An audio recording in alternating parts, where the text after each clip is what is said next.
Imagine a fund that invests in lawsuits, not in law firms, not in legal technology, in the lawsuits themselves. The fund provides capital to a plaintiff, a company or individual suing someone, in exchange for a percentage of the eventual settlement or judgment. If the case wins, the fund collects. If the case loses, the fund loses its entire investment. This is litigation finance, and it is one of the fastest growing alternative asset classes in the world. Welcome back to Capital Above Convention.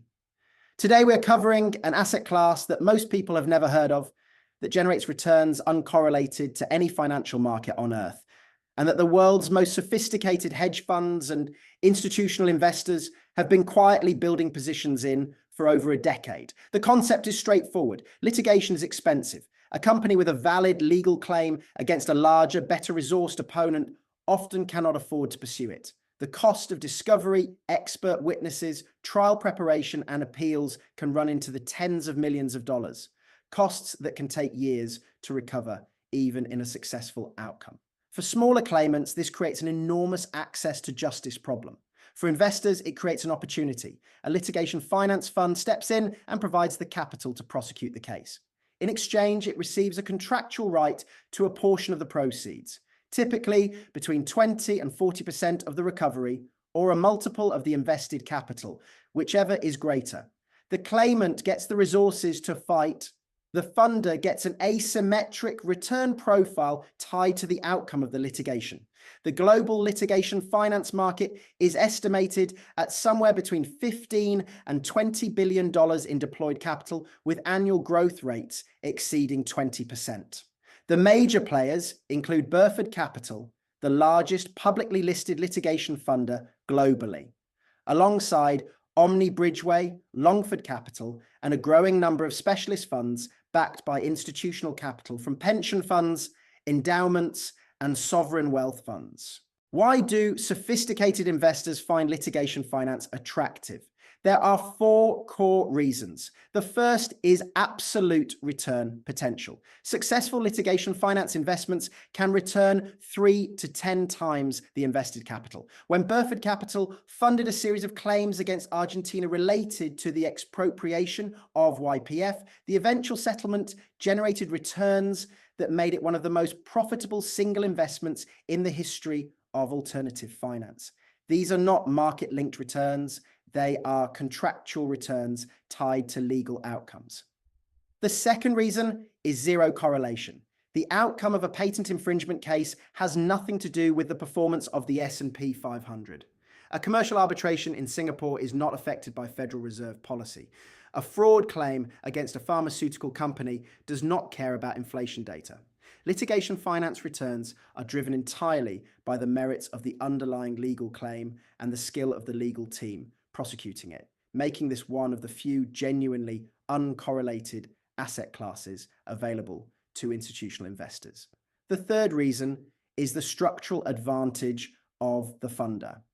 Litigation finance firms are not passive investors. They employ former judges, senior barristers, legal academics, and experienced litigators who conduct rigorous due diligence on every case before committing capital. They assess the strength of the legal claim, the jurisdiction, the opposing party's resources, the likely timeline, and the probability of recovery. This expertise creates a genuine information advantage. The funder knows more about the expected value of the case than almost any other market participant. The fourth reason is the portfolio effect. No single litigation investment is a sure thing. Cases that look strong can be lost. Judges surprise, juries are unpredictable, but across a diversified portfolio of 20, 30, 50 cases across multiple jurisdictions, asset classes, and claim types, the law of large numbers begins to operate. The expected value of the portfolio becomes highly predictable, even when individual outcomes are not. Let's talk about the risks, because litigation finance is not without significant ones. The first risk is binary outcomes. Unlike most investments, litigation has a binary result.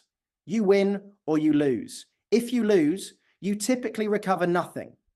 This means that concentration risk, having too much capital in too few cases, is genuinely dangerous. A single adverse judgment on a large position can wipe out years of gains. Diversification is not optional in this asset class. It is existential. The second risk is duration uncertainty. Litigation timelines are notoriously unpredictable. A case expected to resolve in 2 years can drag on for 5 or 7 years through appeals, procedural delays, and jurisdictional complications. This illiquidity of outcome, not knowing when you will receive your return, makes cash flow planning extremely difficult and requires investors to have long time horizons and patient capital. The third risk is adverse cost orders. In certain jurisdictions, particularly in the United Kingdom and Australia, a losing party can be ordered to pay the winning party's legal costs. This creates an additional layer of loss beyond the invested capital for the funder. Sophisticated litigation finance firms manage this through insurance products specifically designed to cover adverse cost exposure. The fourth risk is reputational and regulatory. Litigation finance remains controversial in some jurisdictions. Critics argue that it encourages frivolous litigation and creates conflicts of interest between funders and claimants. Several jurisdictions have implemented or are considering regulations that could affect the structure of litigation finance arrangements. Monitoring the regulatory environment is an essential part of managing exposure to this asset class. How does an investor actually get exposure to litigation finance? The most accessible route for retail investors is through publicly listed litigation finance companies. Burford Capital trades on the New York Stock Exchange and the London Stock Exchange. Omni Bridgeway is listed on the Australian Securities Exchange. These companies provide liquid exposure to diversified portfolios of litigation investments with the added benefit of professional management and the transparency that comes with public company reporting. The second route is through dedicated litigation finance funds. These are private vehicles that pool capital from accredited or institutional investors to build diversified portfolios of litigation investments. They typically require minimum commitments of $1 to $5 million, charge management fees of 1% to 2% annually, and take carried interest of 20 to 30% on profitable outcomes. Access is restricted, but the returns, for those who can get in, have historically been compelling. The third route is through specialist platforms that are beginning to democratize access to individual litigation investments at lower minimums. Companies like LexShares in the United States allow accredited investors to participate in specific cases for minimums as low as $25,000. This is the frontier of litigation finance democratization. Still early, still developing, but pointing toward a future where this asset class is as accessible as fractional art or farmland. Litigation finance is not for every investor. It requires patience, diversification, and a genuine tolerance for binary outcomes. But for sophisticated investors seeking genuine portfolio diversification, returns that have no relationship to what markets are doing, it represents one of the most intellectually interesting and potentially lucrative corners of the alternative investment universe.